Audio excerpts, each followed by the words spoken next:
Olá pessoal, meu nome é Edson de Souza Silva e vamos agora falar um pouco sobre equações diferenciais e algumas de suas aplicações.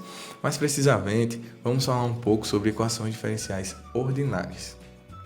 Bem, o que é uma equação diferencial? Uma equação diferencial é algo desse tipo aqui, onde nós temos uma função y que vai ser determinada, que é aplicada por esse operador diferencial t. E nós temos que é igual a uma função h de x, tal função que se for zero, a gente tem que nossa equação diferencial é homogênea, e se diferente de zero, nós temos que nossa equação diferencial é não homogênea. Mais precisamente, uma equação diferencial é uma equação que envolve uma função y a ser determinada e suas derivadas.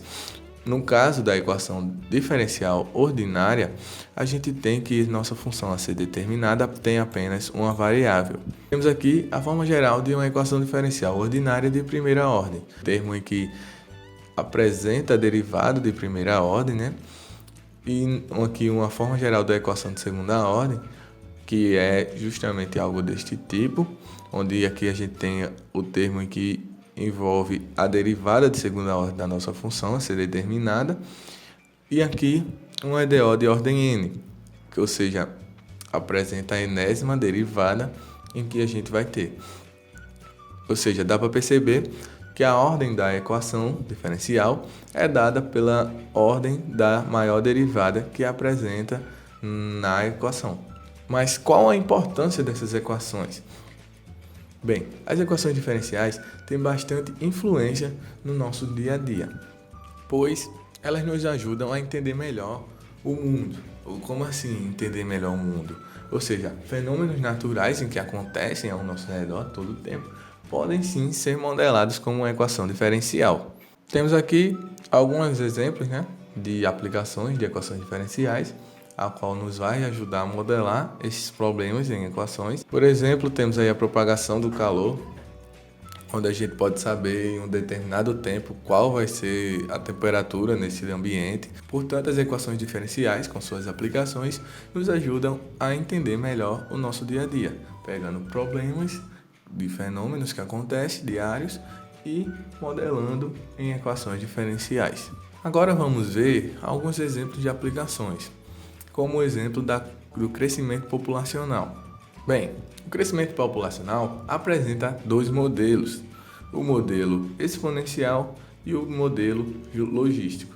O modelo exponencial, a gente tem que a taxa de crescimento nunca vai mudar, ou seja, ele não vai considerar variáveis como disputa de alimento, disputa por espaço, a gente vai ter ali um ambiente infinito, ou seja, sempre vai ter mais espaço para mais habitantes, ou seja, vai crescer sempre. Então, sem considerar essas variáveis, nós vamos ter uma curva como esta, sempre em crescimento.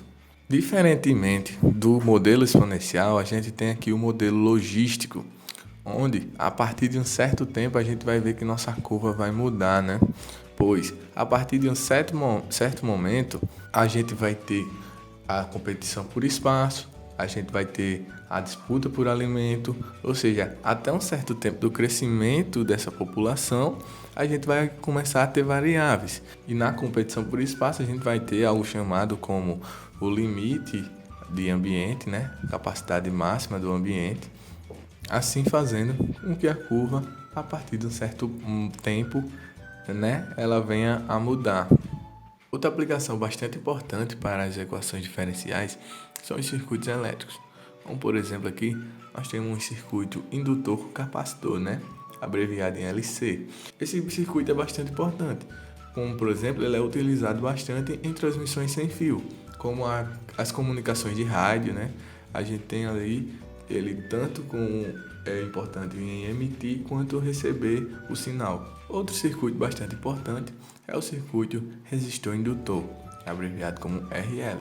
Também temos aí o circuito resistor-capacitor. E por fim, a gente tem aqui o circuito completo, RCL, ou seja, um circuito em que a gente vai aparecer um capacitor, um indutor e também um resistor, e também a nossa fonte de energia, nossa fonte de tensão, melhor falando, onde também a gente pode chamar esse circuito como circuito de segunda ordem, porque qualquer corrente ou tensão dele pode ser sim escrita como uma equação de segunda ordem.